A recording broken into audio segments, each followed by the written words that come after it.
What's going on, everyone? I hope everyone is doing well. So today I want to talk about some of the biggest differences between England or the UK and Colombia.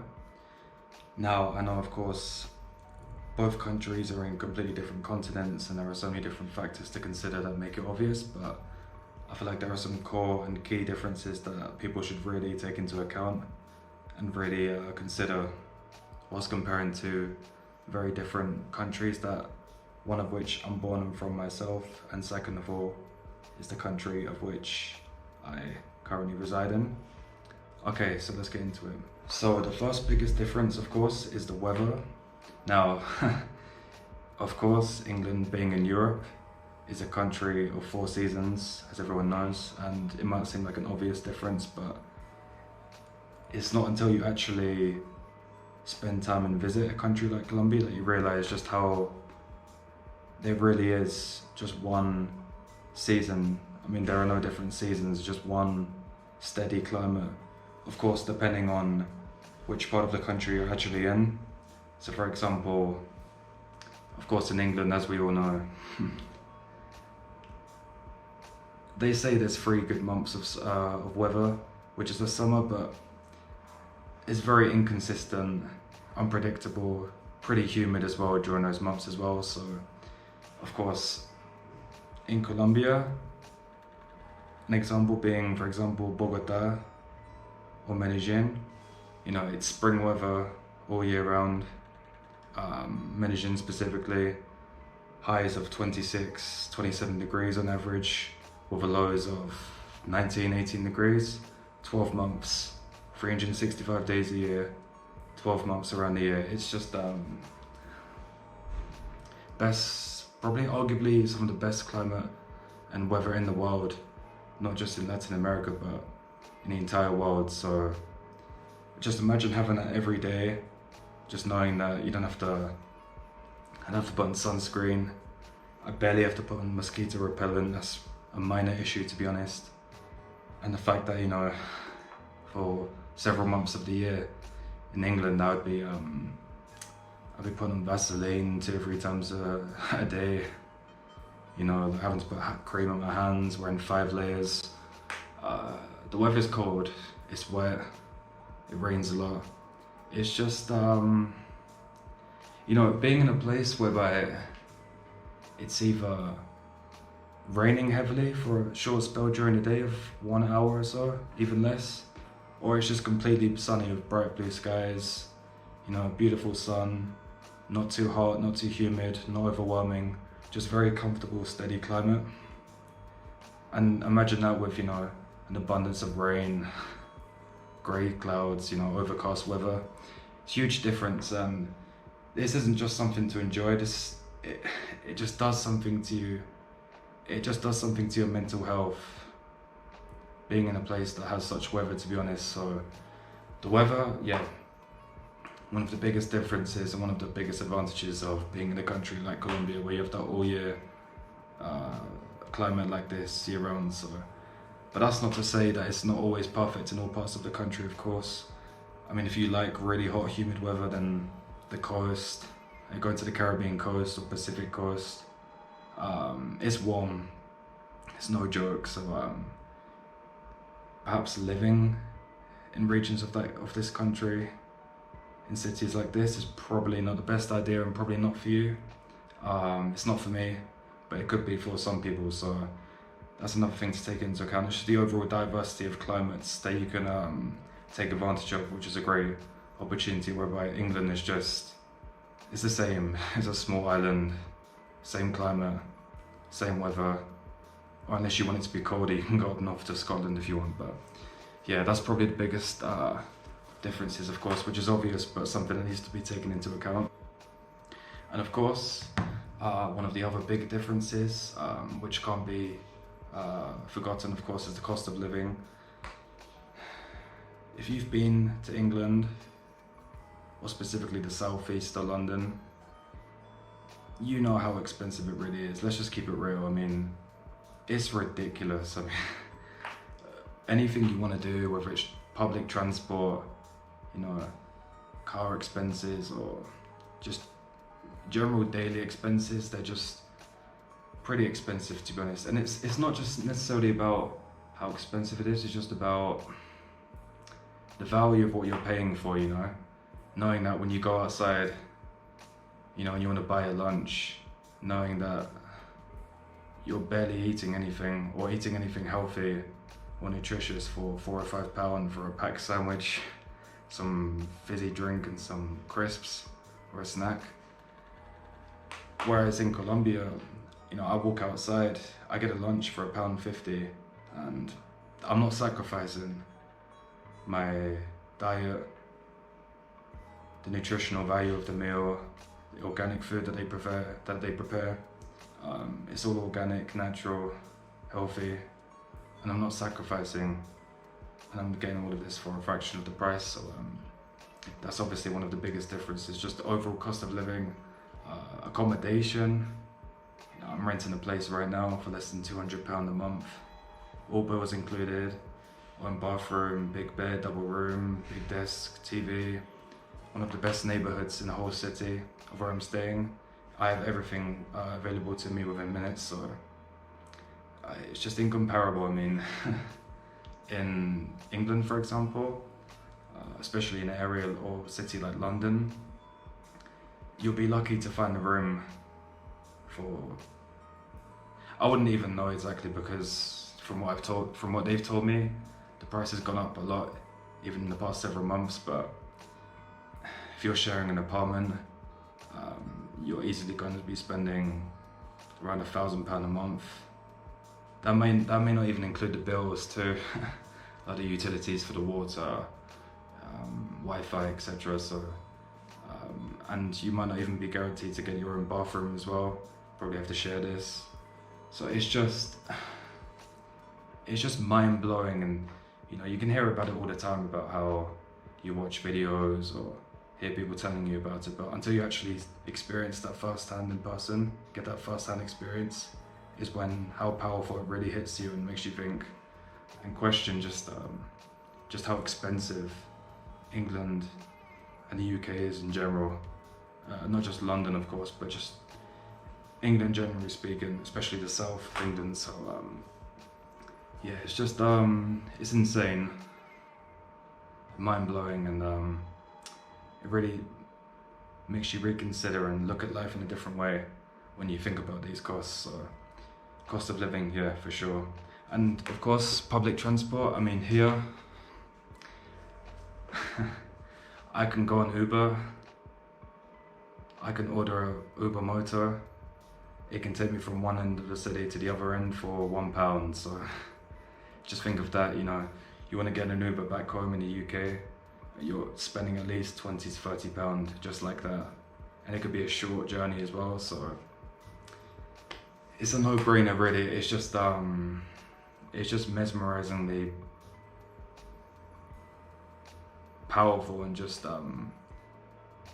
fascinating just how the cost of living is just so different in regards to the transport and for just overall convenience. You know, if you're running late, just get on the taxi, just get an Uber, get a motorbike, and you're there. It's quicker, cheaper, half the price, and it's a fraction of what you would even pay back home. And it doesn't even exist in England either. It's just Ubers and no motos or anything like this. So just the overall cost of living, yeah, it's mind-blowing, of course.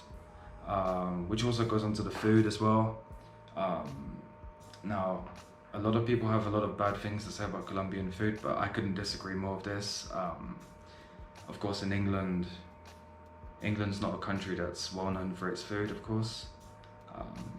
It's pretty, I wouldn't say it's plain, well, it kind of is, but it's just not much variety. And people would say the same about the Colombian food too, but that's not true. I mean, Colombia has a great diversity and variety of different foods, depending on the region, given how Colombia, if you didn't know, is one of the most diverse countries in the world, geographically, ethnically, and in terms of biodiversity. It's one of the most diverse and richest countries in the world in this respect, and the food is no exception. So if you go to,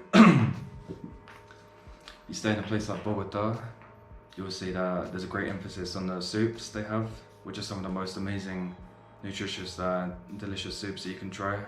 Really good local foods, highly recommended.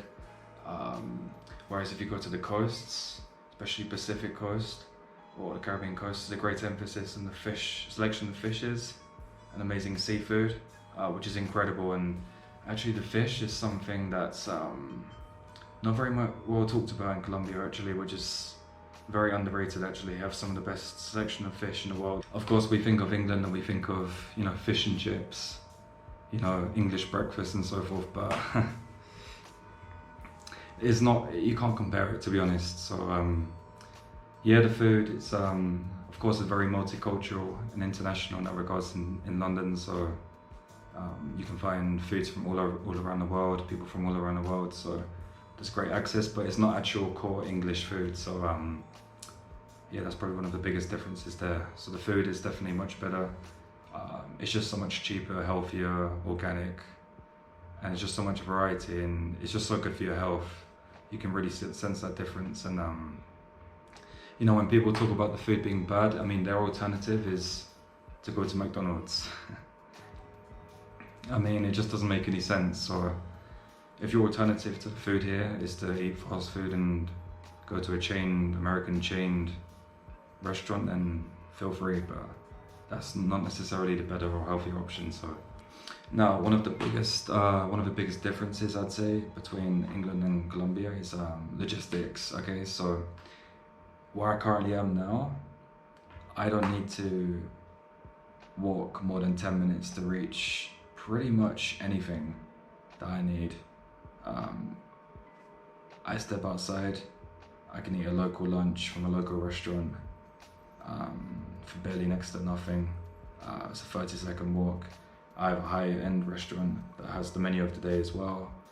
Menu of the day being we have 3 dishes, a soup, main plate, and usually a natural juice as like a combined meal. It's a very healthy, great option if you're on a budget and want to save some money, but not sacrifice the food and diet that you're going to have as well. So the fact that I have those options right next to where I'm staying. I mean, there's a pedicure place right next to where I'm staying. There's a little fruit like corner store where I can get all of the essential conveniences if I need to go there and I can't go to the supermarket. Less than a 5-minute walk. The gym, less than a 10-minute walk. If I want to go to some of the chain places, in addition to the local places, that's a 5 to 10 minute walk too. So everything is within a 5 to 10 minute radius of where I'm staying. And in England, for example, you need a car. Cars are expensive, the maintenance. It's just a whole stress and overall mind games that you get with all of these like public transport delays and cancellations that just make things very inconvenient and stressful and tiring as well unnecessarily. So the fact that, you know, you'd have to walk like 20 plus minutes just to go to the local Sainsbury's or Tesco or one of those supermarkets. Same goes for the gym, and just overall access to the transport and convenience of the goods is just pretty slow and not that innovative and fast as people would think for being a developed first world country in that regard. So yeah, just the overall logistics is just incredible. Such a good quality way of living, and the lifestyle is just great. So can't complain. Logistics, night and day difference. And you don't need a car in Colombia, it's just facts. I mean, you really don't need a car for the costs, just the overall convenience of the public transport, you know, Ubers, the metro, just taxis. You don't need a car. It's not worthwhile, it's not necessary. The people drive like crazy as well. So yeah, you really don't need a car in Colombia, to be honest with you. And yeah, just overall logistics and convenience of everyday living is just one of the biggest differences. And if you've been here, spent some time here as well, you know what I'm talking about. So as I've previously mentioned earlier, one of the other big differences between England and Colombia is, of course, the overall nature and natural richness of the country. As I mentioned before, Colombia is, I believe, the most densely biodiverse country in the world. So Brazil is the most biodiverse country in the world, but Colombia is the second. But Colombia is 7 times smaller, the size of Brazil. So therefore, this makes it the most diverse country in regards to biodiversity, which means that over 10% of all of the world's fauna and flora life exists in Colombia. So just to give some context and perspective on this, can only imply just the unbelievable extent of nature and just the richness of the animal life and plant life that you have available in the country. Even if you're in one of the big cities, you're not far away from an excursion or the countryside where you can really take advantage of the nature, immerse yourself in some of the most richest and enriching environments and scenery that you could ever dream of. So this is something that's just amazing. And you know, if being in a mountainous Andean city is not for you, then you know you can go to the rainforest, the jungles, the Amazon. You know, you can go to Santa Marta where they have, you know, the Caribbean jungle and the magical realism of what Colombia is known for exists there. So you want to go to the beaches, some of the most beautiful and raw beaches that you ever see, with some of the greatest nature and biodiversity by the jungles next to the beaches. So it really is every type of landscape and natural setting that you can find in one country, and that's probably one of the biggest selling points of being in Colombia.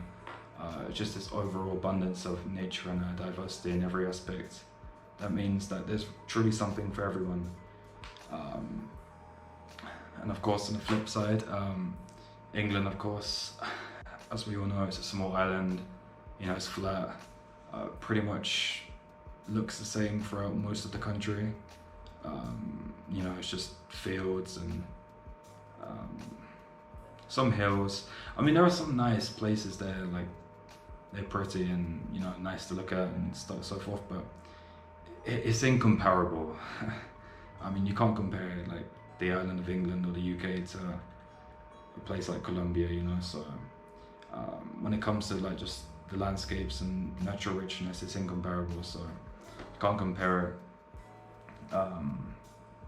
And that explains as well, you know, some of the abundance of the overall enriching foods and fruits that the country has available, because they're a mass producer of course, some of the best coffee in the world, abundance of fish, bananas, fruits.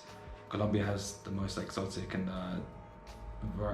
greatest variety of exotic fruits in the world as well, I believe. So yeah, it's just arguably one of the biggest differences between England and Colombia for sure. So something that you should take into account as well. Now, one of the biggest differences now, I'd say, are the people. If you don't know, Colombian people are, in my opinion, some of the most warmest, friendliest and welcoming people you'll probably ever meet in your life.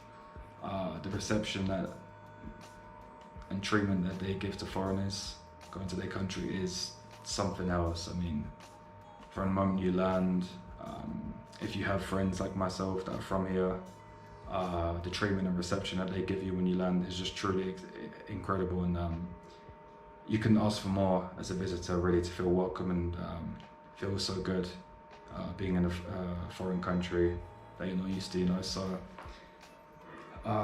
the people for sure, and also as well, there's just the mentality. The biggest difference is the mentality.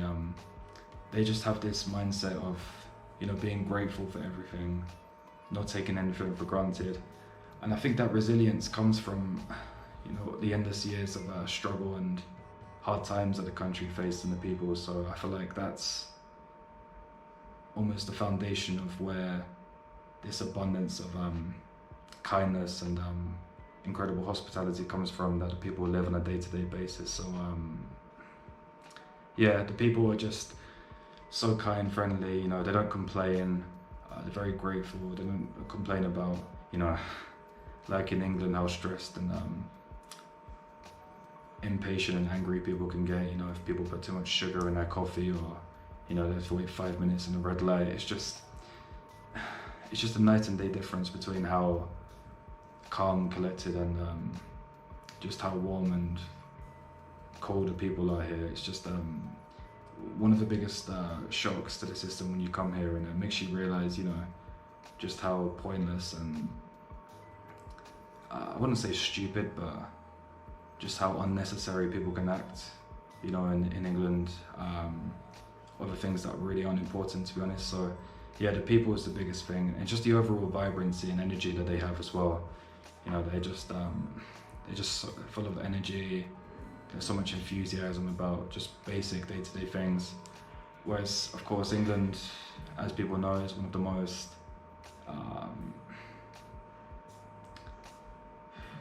I'd say probably one of the most, like the biggest group of people that are probably the coldest and most reserved that you probably ever meet. The people really aren't inviting, and they never have smiles on their faces, just seem miserable, depressed.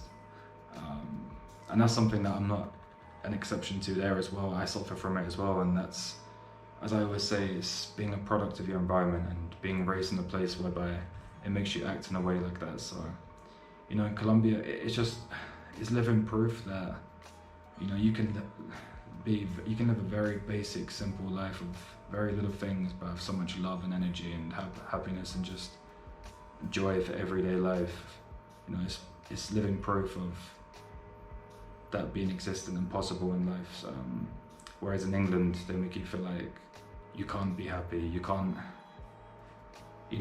enjoy yourself, you can't enjoy life without being judged or made to feel like you're being guilty for doing something that makes you feel worthwhile, or do something with love, you know? I mean, I get it, it's a completely different culture and structure, but yeah, it's just something for me that is one of the biggest differences. It's just really left me mind blown and shocked, to be honest, when I first came here. So the people, one of the biggest differences for sure. And of course, finally, one of the biggest differences that this leads to, of course, is the culture, which kind of overlaps to what I said before. You know, Colombian culture is, family is number one in Colombia, and everything, I'd say with the exception of, you know, perhaps people that come from a higher socioeconomic background, where they're more likely to be independent and be able to be independent of how they live and so forth, still doesn't give the exception to us, which everything evolves around the family. Everything people do, how they spend their free time, is always with their family, you know, whether it's with you know, going with their family to the shopping mall on a Sunday, or to go out to eat, or, you know, stay at home, see the family, see their cousins, brothers, relatives, or whatever it be. It's just always about the family. And, you know, something in Western culture and British culture is how, you know, time is money, you know, but in Colombia, time is spent enjoying life with the ones that they love over money. I mean, of course, that's not to say that people aren't chasing money, of course. I mean, of course, people are, you know, placing a priority on earning money and so forth, but there still exists that emphasis of really spending time and quality time with the family members in a way that's not seen as, how could I say, transactional or something that's a big compromise or sacrifice. They do it willingly, you know? And that sort of family-orientated culture is what builds the core structures and relationships to be so solid and great in the way in which they are. So yeah, for sure, that's probably one of the biggest differences is the culture. Once again, people that have never been to Colombia probably think I'm talking nonsense, but you come here, you spend some time here, not just traveling, backpacking around, but you actually spend some time in the city and actually have a feel and immerse yourself, then you'll really get to see what I'm talking about, and I'm grateful to have experienced that and seen that firsthand. I know there are some other differences that of course can be mentioned and discussed, but they can be left for another video, so I can look into discussing those as well. But that's it for today, so just thought I'd talk about some things to get off my chest. some things that I've had in my mind for a long time that I thought I'd be able to share on camera. So yeah, hope you enjoyed the video, hope it was useful for you, and yeah, watch out for some future videos to come as well. So take care, blessings to everyone, and yeah, thank you.